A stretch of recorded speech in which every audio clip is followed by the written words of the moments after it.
힙 임피지먼트 FAI의 리스본 어그리먼트를 중심으로 말씀드리겠습니다. 페모럴 아스테블 임피지먼트는 여러 논의가 있었는데 2016년에는 클리니컬 논의가 있었죠. 이것은 FAI는 클리니컬 신드롬으로 FAR 모포지가 있어야 되고 그 다음에 심톰과 클리니컬 사인이 필요하다고 했습니다. 그러나 asymptomatic FAI나 radiographic FAI는 리젝션하고 prophylactic treatment도 리젝션하였습니다. 그리고 힙 페인의 어세스에 대한 논의도 있었습니다. 2019년에 다시 논의가 있었는데 이때 다이그노스틱 이미징은 이미징 모달리티와 그 다음에 다이그노스틱 크라이테리아 파라미터의 스탠다디제이션이 되어 있지 않고 이미징이 레디올로직 이밸류에이션은 힙 이밸류에이션에 매우 중요한 역할을 한다고 하였습니다. 그리고 다시 한 번 더 FAI 신드롬의 진단은 이미징뿐만 아니고 심톰과 클리니컬 사인이 있을 때 진단하여야 한다고 하였습니다. 이 환자는 수술 후에 핀스를 보이는 찢기를 보이는 컴플리케이션을 가진 환자가 되겠습니다.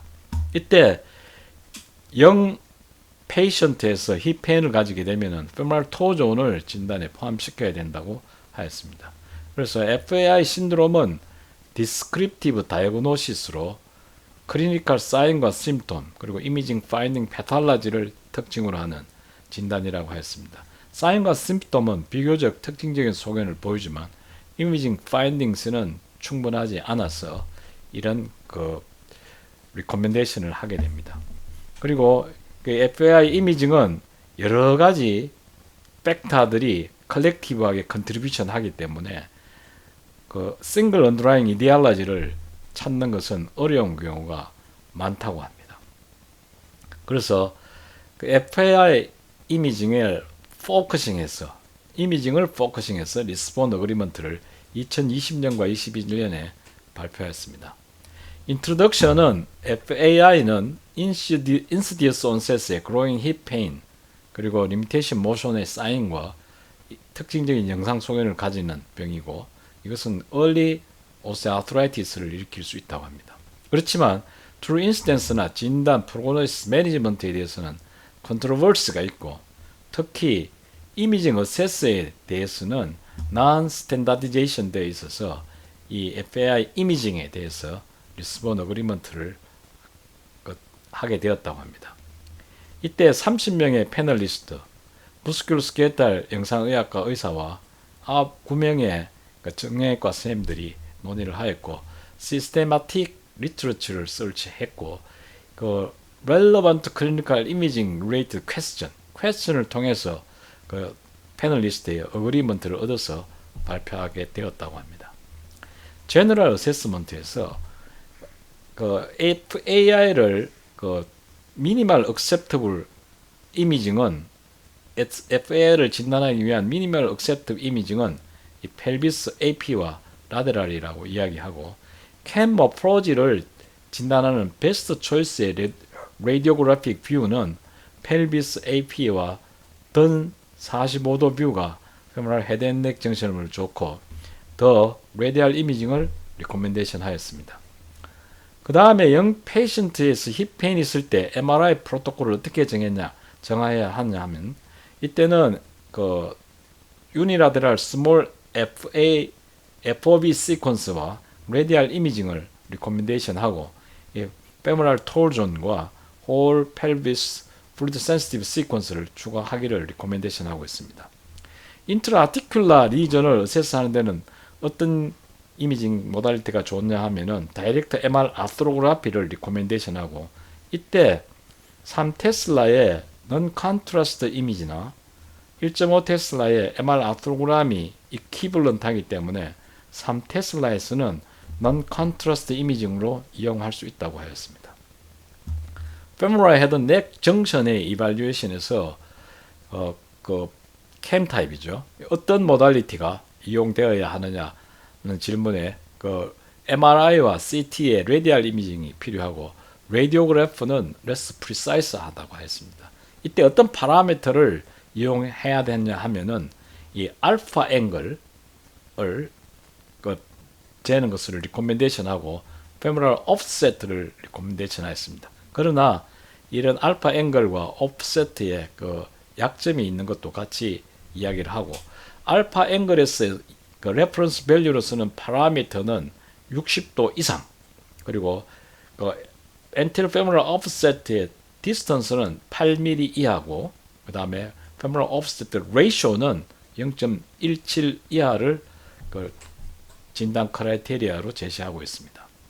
femoral torsion의 이미징 모달리티는 CT와 MRI를 이용하기를 리코멘데이션하고 있고 이때 메저먼트의 메소드를 어떤 것을 선택해야 되느냐는 질문에 여러 가지 메소드가 리포트되어 있고 하나만 선택하기에는 insufficient evidence라고 답을 하였습니다. 그래서 여러 가지 측정 방법을 제안하고 있고 이 레퍼런스 밸류는 레즈닉 쌤이 제안한 13도 플러스 마이너스 10도를 레퍼런스로 제안하고 있습니다.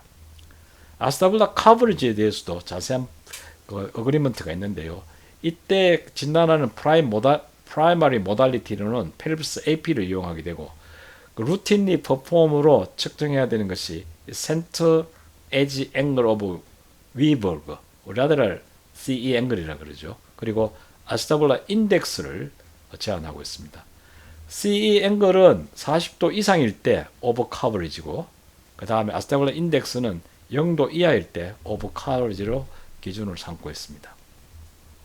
그 다음에 아스타블라 버전의 이미징 모달리티는 어떤 것을 해야 되냐면 펠비스 AP와 더 필요하면 CT와 MRI를 말 버전에 이용하라고 하였습니다.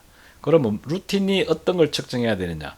펠비스 APS는 크로스오버 사인과 그 다음에 posterior wall sign, ischial spine sign을 확인하라고 되어 있습니다.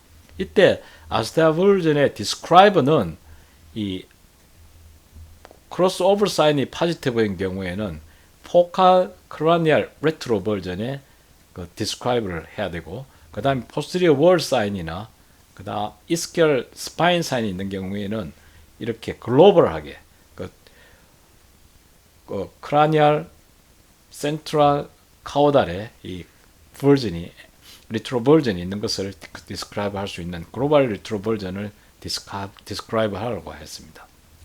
핀스와 캠의 진단의 크라이테리아에서 캠의 몰폴로지의 진단은 알파 앵글을 60도 그리고 헤드넥 오프센터 8mm 0.17을 기준으로 디스턴스와 레이쇼를 이용하라고 되어 있습니다. 그래서 이런 알파 앵글을 측정해야 되느냐 꼭 해야 되느냐는 그런 논의가 많이 있지만 이 리스본 어그리먼트에서는 이 측정을 하는 것을 제안하고 있습니다.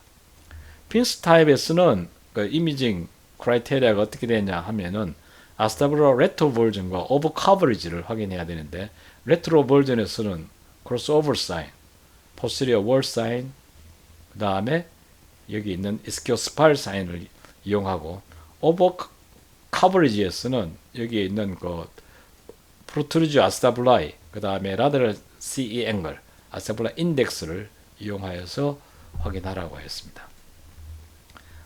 레이브룸과 카틸리지 어세스에 대해서 자세하게 그 어그리먼트를 디스크라이브 하였는데요. 레이브랄의 리포트는 레이브랄 인저리의 리포트는 이게 그 아웃컴 에비던스로 된 것은 없지만 로케이션과 컨피규레이션, 익스텐스를 디스크라이브 하라고 되어 있습니다. 로케이션은 사분하거나 아니면 시계 클럭 페이스로 위치를 디스크라이브를 하고 리전 패턴은 인트라서브스턴스 디제너레이션, 테어, 레브랄 콘드랄 세퍼레이션 그리고 컴플렉스 레브랄 테어, 레브랄 오시피케이션 등을 그 리전으로 디스크라이브를 하고 그 외에 레브랄 사이즈와 쉐입 그리고 칼시피케이션, 오시피케이션, 레브랄 혹은 페리레브랄 시스트가 있는 경우에 확인하여 디스크라이브 하라고 했습니다. 카틸리지 리전도 자세하게 설명하여 리포트를 제안하고 있는데요. 여기서도 익스텐트, 로케이션, 패턴과 그레이딩을 제안하고 있습니다. 이런 거 FAI에서 제일 흔한 것은 이 디라미네이션인데 디라미네이션의 그 크라이테리아가 이 subcondylar bright signal intensity와 카틸리지 서피스의 로우 시그널 인텐시티죠. 그래서 브라이트 시그널 인텐시티가 있으면은 진단에 패토그노믹 하지만 이 볼 수 있는 확률이 낮고요. 많이 낮습니다. 그리고 카틸리지 서피스의 로우 시그널 인텐시티는 좀 더 연구되어야 할 부분으로 이 자체가 진단이 까다로운 부분이 있습니다. 이 describe는 로케이션 때는 4분화여서 쿼드란트 describe를 하라고 되어 있고 surface는 아스타블라냐 페모랄이냐 그리고 여기에서 extensor가 리전이 있는 경우에 extent를 describe 하라고 되어 있는데 이것은 그 각도를 즉 60도 이상이냐 이하냐 즉 2시간 이상이냐 2시간 이하냐 마일드 이상으로 구분하는 것이죠. 그래서 이 각도를 혹은 시간을 describe 하라고 되어 있고 그 다음 패턴으로는 3 grades 데미지가 없거나 any cartilage damage나 complete 그리고 이때 그 다른 describe로 peripheral이냐 즉 controllable 정신이냐 central이냐 any cartilage damage grade 2가 있으면은 여기에서는 그 superficial cartilage damage냐 아니면 damage depth 그 다음에 delamination의 여부에 대해서 describe 하라고 되어 있습니다. 그래서 이런 FAI의 어그리먼트를 표로 그래픽으로 한번 살펴보면은 이 클리니컬 이미징 어세스먼트의 트라이아드가 있는데 이때는 심톰과 사인과 이미징 파인딩이 있어야 되고 이미징에서는 MRI로 내려가서 그것을 볼 때 그 몰폴로지와 캠, 핀슬, 페모럴 톨존 그리고 스피노펠빅 퍼포먼스를 보고 레브랄 인저리를 자세하게 확인하고 카틸리지를 확인해야 된다고 합니다. 그리고 이미징 어세스먼트의 파라메터 전체적으로 볼 때는 여기에서 몰폴로지와 파라메터를 봐야 되는데 캠 타입이냐 핀스 타입이냐 페모랄 톨존과 스피노펠빅 파라메터를 확인하고 그 다음에 아스타블룸으로 가서는 아스타블라 버전 커버리지 기타를 살펴보아야겠습니다. 그리고 피모로 가서 페모랄 헤드 넥 정션에 몰폴로지뿐만 아니고 알파 앵글 옵셋과 페모랄 넥 샤프트 앵글, 페모랄 톨전을 확인하고 그 다음에 스피노펠빅 파라미터를 확인하는 전체적인 어세스먼트가 필요하다고 했습니다. MRI를 하게 되면은 컨트롤레이블 데미지를 자세히 볼 수가 있고 이 목적으로 검사하는 경우가 많은데요.